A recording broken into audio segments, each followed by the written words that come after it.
Every business wants good customer reviews. Every customer wants a good experience. So what happens when both sides click? Or in some cases, when they don't? From Yelp and Entrepreneur Media, this is Behind the Review. Behind the review, dig deeper too. Behind the review, get all the news. Food, flowers, fixing, make business boom. Behind the review, dig deeper too. I'm Emily Washkovic, Yelp small business expert. Behind the Review features conversations with business owners and customers who wrote one of their Yelp reviews. In our discussions, we talk about lessons they've learned that can be used by other small businesses to improve their own reviews and their bottom line. Occasionally, I also talk to industry experts who have additional insights into things like customer experience, small business technology, or just general advice for running a successful business. Today, I'm talking to one of my favorite people, Jason Feifer, editor-in-chief of Entrepreneur Magazine, and a fountain of information that can really help you at any stage of your career or business. Let's give our conversation a listen. To kick us off, Jason, why don't you start by introducing yourself and tell us a little bit about who you are and what you do? Great. Hello, I'm Jason Feifer. I am the editor-in-chief of Entrepreneur Magazine, author of a book called Build for Tomorrow, and I make a whole bunch of other stuff. And I have found this place for myself as someone who helps people identify new opportunities, whether that's like a big new opportunity, like a massive change, or just something is shifting in your life and you're trying to figure out how to see it as a positive. And that comes out of me spending years and years talking to just the most impressive entrepreneurs, people who use names you've never heard of and people whose names you definitely have, and discovering that the thing that drives success for all of them is adaptability. And I became very interested in how that happens, how people can learn to be more adaptable, and then how they can identify new opportunities for themselves. What I love so much about your work is you really do talk to people in all different industries, all different business sizes and scales. And you're back on the road traveling too, promoting your book. What's that been like, seeing people again in person and connecting with entrepreneurs? Yeah, I mean, it's the best. There's nothing better. It is a very strange thing about my line of work, which I think surely has parallels to anybody's line of work, which is to say that you do a lot of things every day that can impact a lot of people, but you don't often see those people being impacted. And so there's something incredibly special about being in front of somebody and watching them engage with whatever it is that you're providing them. In my weird version of this, I produce media that reaches millions of people, but I don't see those millions of people. And so it is strangely more enjoyable sometimes to fly somewhere, to speak to a room full of people and then talk to them afterwards, because I get to have instant feedback on what they liked and didn't like. And I can watch their faces change as I say things. And there is just nothing more important and better than really being with the people who you serve. I couldn't agree more. And, our business owners, whether they're in that solopreneur stage and they do get to interface a little more with their customers, or if they've gotten to stepping outside and away from their business, it's still fun sometimes to go be in the shop, right? Put yourself where your customers are and engage with them. And I love the fact that when you meet all these people, you're so good at retelling their stories in a way that motivates and changes people. And that's why we wanted you on today. That's our goal with Behind the Review. And I think we can dig into some great advice you've gotten from entrepreneurs over the years. I want you to educate our listeners a little bit on being adaptable to change. And then really, I'm going to make sure everyone follows you in all the places, because I learn stuff all the time on Instagram, from your newsletter. So we're going to make sure everyone knows how to stay in touch and keep listening to your stories. Well, thank you. You're my hype woman. I appreciate it. I am. I'm a big fan. Sometimes I'll be messaging my colleague, Will, like, okay, and then they just did this on the new show. And he's like, all right, Emily, I get it. I should be listening to more of the episodes. Let's do a fun rapid fire to start. Yeah. What's your favorite piece of advice from a famous person that my listeners probably know? Sure. It's so funny because I talk most of the time to people more like your listeners, people who are just running really great businesses. But every month or so, I get to chat with just an exceptionally famous person, and those make for great stories. So my favorite piece of advice from a very famous person, and I've got a lot of it, it came from Ryan Reynolds, who told me, we were talking about the shift he's made in his own career from acting to starting a Maximum Effort, which is a very successful advertising agency, taking ownership of things like Mint Mobile and Aviation Gin. And he told me what he learned in that transition, which is to be good at something, you have to be willing to be bad. Those were Ryan's words. And it made me realize that too often we think that if we try something new and we are not immediately successful at it, then it is just not for us. We should give up. We look around and we see people who are much better and we say, I'm never going to be like them. But the point that Ryan is making is that everyone is bad at first, everybody. And so the difference maker isn't whether or not you are good at the beginning of something, but rather whether or not you are able to tolerate being bad long enough to get to good. And that's a really, really helpful reframe of what it means to try something new. That's such a great learning. And I remember when I read that story, I was thinking to myself, wow, that's so true. But to hear someone who you maybe only see the successes of say that almost makes it ring more true for what we're dealing with in our day-to-day lives, right? Yeah. And maybe the load that a business owner is carrying compared to what they think someone with that many businesses and that much influence is dealing with. Talk to me about the biggest surprise in advice or takeaway you've had when interviewing someone.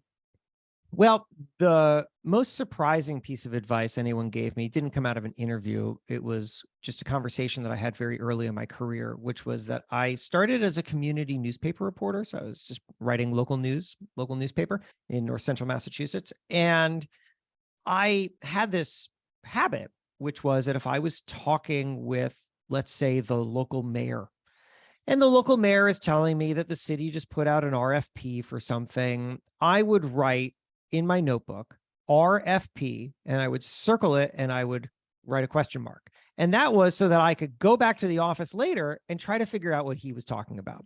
I didn't know.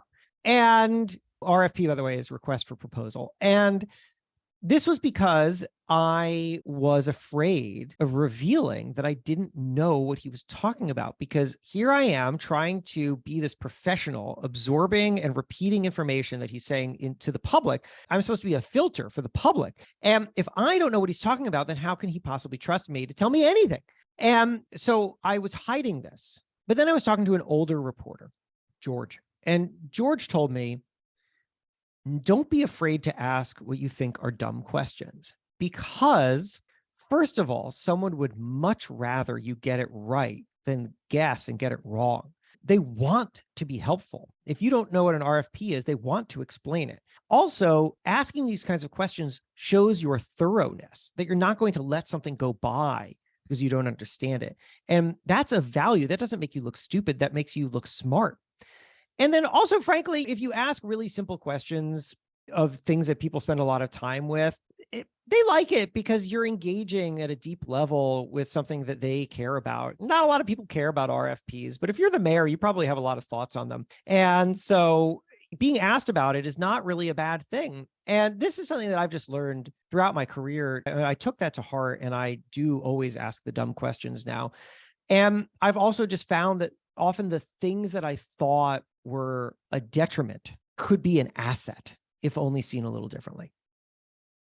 I want to talk now about the origin story of Behind the Review, because first I was going to have you tell us about a favorite local business experience. And then I was like, wait, I know Jason because of a favorite local business experience. Yeah, sure do. So tell me about how you met Jay the Locksmith and then how I met you.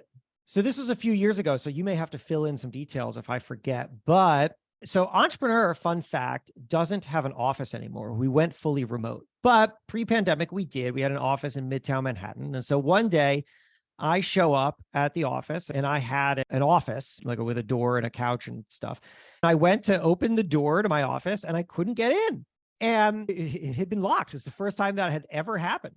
And I didn't have a key to my own office. It was never locked. The idea of having a key didn't occur to me. And I searched around everywhere and nobody seemed to have a key to this office. Then we went through what are you going to do next? Of course, every colleague like gets together and everyone has an idea. And now we're sliding credit cards through trying to open this thing. And just nobody could get into my office. And we spent a while doing this. And so eventually I realized, well, I think I have to call a locksmith to get into this office. I went to Yelp and I searched for a locksmith. I pressed a button that you could explain better than me, where I just started getting a bunch of people who were all responding to my need all at the same time. And most of them all cited me. They dashed off an email and they cited me some very low cost. And they said this would be super easy. And then there was Jay, Jay the locksmith, who sent me an email with complete sentences and asked me for more information and like a photo of it. And so I did that. I gave him more information. I sent him a photo and he cited me a price that was considerably more expensive than everybody else. And then 15 minutes later, followed up with another email that he had called somebody to find out about the mechanics of this. And I think it was going to be even more expensive. But because Jay also seemed to be the only guy to actually spend time understanding my problem, I quickly concluded that everyone else was probably BSing me and that they were going to show up and then charge me more. And it was going to be this strange, uncomfortable encounter. And so I went with Jay, and the experience was great. Jay was super friendly. I don't think Jay actually showed up. I think somebody who works for him showed up and actually unlocked the door. But I got to talking with him after, and he told me about this industry that he knows very well. And he knows what generally happens, which is exactly this: that everyone cites these very low prices, and then they're just going to screw you when they show up.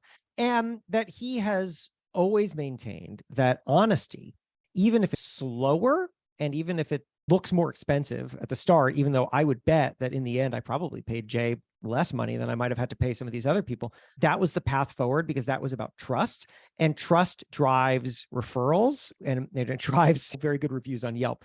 I wrote about that experience in the magazine, and then Jay and I were talking and we were spitballing ideas, and the idea of a podcast about Yelp reviews came up. And then something. And Emily, you and I were on the phone talking about making this. And here we are. To me, the wonderful thing about this, aside from just that Jay is running his business the correct way and thinking about consumer trust above all else, is that once a relationship begins, you just cannot begin to imagine where it's going to go. But that if you really are people-centric, you can pretty well guarantee that it'll grow far beyond its original intent. People-centric, that's Jay to a T. And that is the kernel of truth for so many of the businesses we feature, right? They prioritize a relationship with their customers, listening to their customers, honesty, transparency, all those things. And that's really good to keep in mind, I think, for our business owners. Being your authentic self and having a culture or a brand that your employees also carry out can have that lasting impression that maybe makes you memorable, reviewable, all those wonderful things. Now I want to pivot us and talk about Build for Tomorrow and Adapting for Change, because I know you said you don't want this to be a whole promo, but Build for Tomorrow and change in general. Which is, just to be clear, which is my book. Build for Tomorrow is the title of my book. Yeah. Thank you. You're welcome. It helps business owners no matter what kind of change they're going through in their business, small, large, in their life, personal relationships. This book is so useful. I've clearly read it more than once. Thank you. I'm like exposing myself as a real super fan, Jason. I love super fans. So you can't out super fan me. The thing about this book is it's also easy to consume. And that's why today we can break it down so easily with some tangible takeaways that people can do if they just want to listen. Yeah.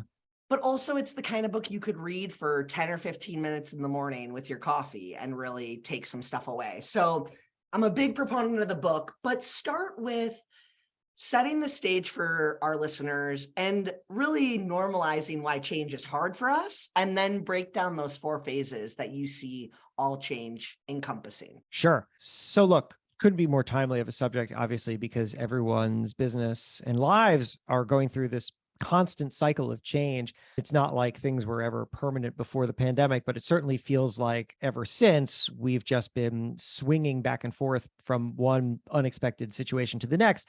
And that's required people to really stay on their toes, to be constantly thinking about what it is that they and the people they serve need, not just today, but tomorrow too. And that can be exhausting.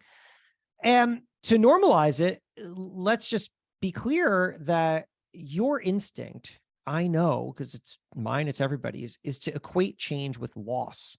To say that if something is changing in our lives or our business, the first thing we're going to do is we're going to think about the things that we are familiar with and comfortable with that are no longer going to be as much of a mainstay, as reliable as they used to be. And that feels like loss. And then we're going to extrapolate the loss. We're going to say, well, because I lose this, I'm going to lose that. And because I lost that, I'm going to lose that other thing. And suddenly we're really spiraling out into panic, which I'll pick up on in a second. But what's important to know is that that is not you. That's being human. Decades of psychological research have confirmed what's called loss aversion theory, which is that we are programmed to avoid loss more than we are to focus on gain. So in some kind of situation in which things are changing, our immediate instinct is going to just to be figuring out how to protect against loss.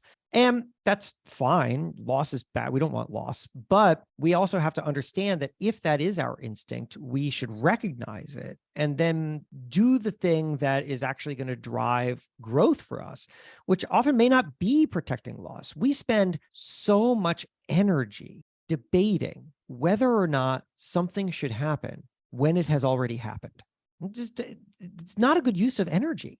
Instead, we need to think, well, this has happened, so what am I going to do about it? And so what I've recognized in talking to entrepreneurs for years and years now is that everybody goes through these 4 phases of change. The first I just said, panic.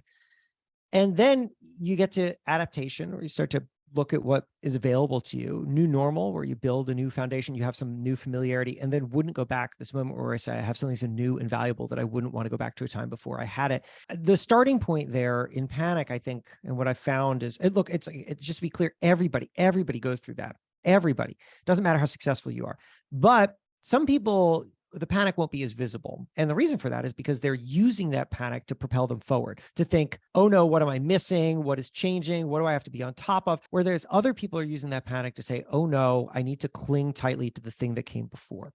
I want to help move people towards that first vision where the panic propels you. When you're talking about all of us experiencing that panic phase, but the difference being how we maybe handle that energy and rechannel it. Yeah. I think entrepreneurs are uniquely positioned, which you point out in your book. If you know your why as an entrepreneur, you can adapt faster. You can gravitate towards those core values or things that are key to what's grounding you. Talk about that a little bit and maybe some success stories where by sticking to what's true and not focusing so much on what you're losing, people were able to propel faster. Yeah. So it really comes down to, what are you shaping your identity around? Are you identifying, and this is so natural, everyone does this, are you identifying with the product of your work or the role that you occupy? Because if you are, then as soon as those things change, and I stress as soon as, because they will, you don't feel just a sense of change in your work, you feel a sense of loss of identity. That's very scary.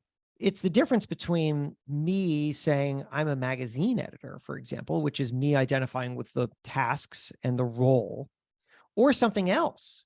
What else could that be? I have a whole chapter that goes into a big exercise on this, but the payoff of it is that what I recommend is that you come up with what is really a mission statement for yourself that is short, couple words, single sentence, starts with I, every word carefully selected because it is not anchored to something that is easily changeable. So for me, it's not, I am a magazine editor.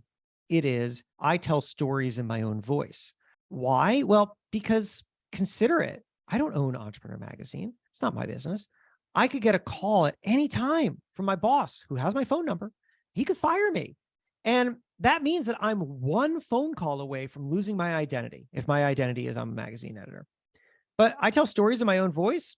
Can't take that away from me. I can't get fired from that. And what's wonderful about that is that once I have that definition of self, it allows me to recognize how many other opportunities and avenues fulfill that mission, so that there are infinite ways for me to do business. Now, this works personally, but it works in business too. I remember talking to a guy, Greg Fleischman, who's CEO of Foodsters. And Foodsters is a baking mix company. They were a baking mix company, I should say, because that's what they started out with, was they made baking mixes. Sarah Michelle Gellar is a co-founder, Buffy. And this is complicated, but they were going through a big change. They were going to roll out a whole bunch of new product lines. They're going to like kind of radically transform the business. And then COVID came along just beforehand, and like the market completely shifted. So I was asking him if it was a bummer to have to kind of scrap a bunch of these plans and do these things that they didn't really originally want to do. And he said, no, wasn't a bummer, because it goes back to, why do you start a business to begin with?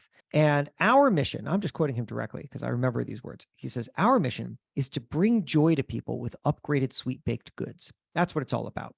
Now, take a listen to that. Our mission is to bring joy to people with upgraded sweet baked goods. Is there ever a time in which people will not want joy? No. Is there ever a time in which people won't want sweet things? No. So, okay, fine. They started with baking mixes, but if the entire world wakes up one day and says, I hate baking mixes, these are the worst things in the world. Well, okay, Foodsters has a problem, but they don't have a permanent problem, because their goal, their mission is not to make baking mixes. Their goal is to bring joy to people with upgraded sweet baked goods. So how else can they do that? How else do people find joy in something like that? When you think of it like that, you stop anchoring yourselves to one way of doing business, and you start realizing that there are infinite possibilities for you to express the thing that is most core to you. Yeah. And I mean, that whole story just makes me think about any small business delving into a new revenue stream. I Yep. meet with business owners all the time, and I ask them a few key questions like, describe your business to me and what you do or sell. Who are your core audiences and how do you market to them? And by asking some of those simple questions, they can come up with new revenue streams. But trying something like that requires being willing to fail, and bringing change into the business by your own choice, right? Not necessarily reacting to things that are happening to you, but enacting change in your business. And you write about that in the book, that sometimes that can be like the best antidote to change, is be the one who instigates change. Yeah. Change I before mean, you like, must is what I call it. Change before you must, because the argument is you could either wait for change to come to you, and then you're scrambling and just trying to put out the pain, which means that you're not going to be making the most sound decisions, or you could do things on your own terms, which means making difficult decisions that don't seem forced, which is a weird thing to do. I've talked to lots of people who have made big changes to their business, have laid people off, and nobody was forcing them to do it. But the problem was that they were looking at what's happening in their business, and they're realizing that if I continue to do what I'm doing, the next 3 years will be good. And then after that, we will be dead, because something is changing in the marketplace, because I see a competitor who's too close, because whatever. And you have to understand that I picked this little framework up from my friends Adam and Jordan Bordenstein, who have a consultancy called Pen Name Consulting, which is, what's the difference between a door and an engine? Are you looking at a door or an engine? The visual that they offer is, imagine you're driving down the street in a car and the door falls off. Is that a problem? Yes. But can you still drive? You can. The car still goes. Now imagine you're driving down the street and the engine falls off. Can you drive? No, the ride is over. So you have to understand, what are you looking at when you're looking at a problem? Are you looking at a door, or are you looking at an engine? Because if it's a door, then you can make small tweaks on the margins. You can try to improve the product, whatever it is. But if you're looking at a problem and it's an engine, and 3 to 5 years, that engine is going to fall off the car, then you have to start now. You have to. There's just no other option, because otherwise you will just wait until you're dead. I want to close this topic out by bringing it back to reviews, because that's what we always do on Behind the Review. And when I was looking through some learnings in the book, one of the biggest connections I could make is, when a business owner gets criticism online, and their natural tendency is to try to remove it or get it taken down or off, that's being stuck in the past and not wanting to maybe be open to hearing what other people think, which could lead to change. And that's where I think some of that fear comes from. They don't want feedback that might make them realize they need to change something. Yeah. You give really good advice about listening and being responsive when people are sharing things with you, whether it's about your business, your work, whatever that may be. Talk to me a little bit about being open to hearing what people have to say and taking that and digesting it and maybe deciding if a change is necessary or not, because all feedback shouldn't result in a change in your business, right? No, not all feedback should. You can't do everything. But I think that you need to take seriously anybody who is saying something in earnest, even if it's angry, because they had an experience and that experience was real to them. And maybe all you have to do is just show them that they were heard and they will calm down. But maybe their experience actually echoes lots of other people's experience. And maybe this is just the only person who told you. And it's just so vitally important to hear people out, hard as it is. And it can be very hard. And I totally get that. And I get it myself with people who reach out to me all the time about work that I do and that they think it should be done differently, or they didn't like this article or whatever the case is. I always respond to all of them. I respond to everybody who's reasonable, I should say. If somebody is just a blowtorch and there's no calming, there's no purpose to this, I don't engage because that's not going to go anywhere. But are they angry but reasonable? Let's have a little dialogue. And what I find is that sometimes I'm able to talk them off the ledge. Sometimes they say something that's very valid criticism. I'll tell you, it's funny. In a way, you and I having this kind of conversation right now comes out of, there's no singular moment in anybody's career path, but this was one of the ones that shaped me was that at the very beginning of me being editor-in-chief of Entrepreneur Magazine, like it just started, and my background is in media. So I didn't have a deep well of business advice to share with people. And I was very afraid of that. It just felt like a point of shame. So now I have this editor's letter, this letter that opens up every issue of the magazine, big photo of my face on it. And I was like, what am I going to do in this editor's letter? I didn't want it to just be a table of contents and essay form. That's what most editors do. I was like, I'm going to do something different. I'm going to bring real value here. This is going to be some kind of essay each time. But what? And I thought, well, okay, the thing that I know is press. I know how press thinks. And I know that a lot of entrepreneurs are interested in press. So what if I do this thing where every editor's letter is actually just me explaining why we made the decisions that we made about who to put in the magazine? And that'll be instructive to people. And so I did that. And I did the first issue and I got a bunch of nice feedback. People emailed me, oh, this is so interesting. And then I did it again the next issue. And I talked about a little bit of other things like how to get a reporter's attention. And I got fewer nice emails. And then I did it a third issue. And then I started getting angry emails. It was interesting because the first time it showed up, I dismissed it. But then the second and third time, I said, wait a second, because they were all some version of, hey, Mr. Fancy Pants editor guy, like all you talk about is how people can get your attention as if you're the most important thing in this magazine. And you know what? Some of us are running our businesses and we don't care about getting an Entrepreneur Magazine. And this is the only thing you seem interested in. And so I started writing back to them to understand where they were coming from. Because I wrote back and I was like, look, I hear you. It's interesting because people often ask me about how to get press. And it's a subject that constantly comes up. And I thought I was doing a reader service. And one of them wrote back and they said, I totally get that. And that is something that a lot of entrepreneurs are interested in. But you have to remember that this is the editor's letter. It's the first thing that people see in the magazine. So to me, as a reader, it sets the tone for the magazine, for what the magazine's about, and for what you're about as the guy who's the face of it. And all you're talking about is press. So it seems like you're not really interested in anything else. And I realized he's right. Even if I was doing something because I thought that the reader was interested in it, and frankly, they are, because people ask me about press all the time, this was not the venue for it. This was an opportunity to do something else, to push myself into uncomfortable places, to understand how to relate to people in different ways, and to ultimately be the thing that people expected me to be in this space. And therefore, more broadly, to be the person who people expected me to be in this role. And that was a hard, hard thing to learn. And it took a lot of time. It took years.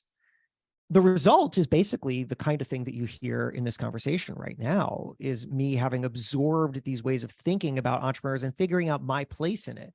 How does it connect to the things that I do? But also, how do I just understand how to make coherent sense of everything that I'm hearing? Because I have a unique place, which is to be able to hear people and find patterns in what they say and figure out what's meaningful. So let me live in that. And that defined what I would describe as my business, my career. I run Entrepreneur, but I also do all sorts of other things on the side that are just mine. And it all came out of, in a way, that user feedback. And I wouldn't have gotten anywhere had I not listened to it. What a great story to conclude us. Now let's tell everyone where they can stay in touch with you. Newsletter, website, social, give me everything. I'll give you some, because what I've found is that if you give people too many things and they don't remember anything, that's just a good business fact. So I'll tell you this. One, we already talked about my book, Build for Tomorrow. I would love for you to check that out. I think it's a great resource. Also, I write a newsletter that is called One Thing Better. It's exactly right there in the name. Each week, it's one thing that you can do better to build a career or company that you love. And you can find that at onethingbetter.email. That is an actual address. I bought it solely for the purpose of being able to speak it on podcasts. Onethingbetter.email. It will auto forward to the newsletter sign up page. And then otherwise, reach out to me. However you find me, Jason Feifer. I'm easily found on all the social media platforms, and I am very responsive. So if you have thoughts, let me know. Thank you so much for taking the time to join us. It feels like a celebration, 100 episodes in, and you're the whole reason behind the reviews here. So thanks for being the impetus to the show, and thanks for joining us today. Oh, well, thank you. I may have been involved in the start, but you wouldn't have gotten to 100 episodes if it wasn't for you and your commitment to small business owners and how to help them be greater. So thank you for all the work you do. Thanks, Jason. And that concludes our episode. Be sure to like, subscribe, and follow the show so you get an alert each Thursday that we drop a new episode. I hope you enjoyed it and were able to take a thing or two away to implement in your own life. Whether it's a new idea that you can bring back to your business or a fresh perspective on how to be a positive influence as a consumer, we share these stories to inspire and create more meaningful connections in your local community. For more information about today's business or to connect with me, head to business.yelp.com/behind the review.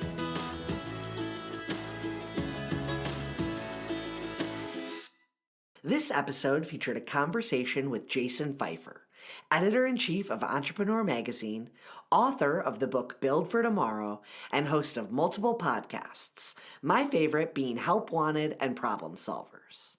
Head to jasonfeifer.com if you want to find ways to connect with and support Jason's work. Special thanks to Holly Anchi, who helped edit this episode. To learn more about the story, head to business.yelp.com/behind the review and check out the guest details and episode takeaways. Don't forget to subscribe so you get an alert each Thursday when we drop a new episode. To claim your own Yelp business page and start engaging with consumers, visit business.yelp.com. And if you want to be on Behind the Review, send your Yelp page or a link to one of your reviews to podcasts@yelp.com. Our theme song is performed by Ali Schwartz and produced by Robbie G of Messerol Sound. The show was edited by Entrepreneur Media.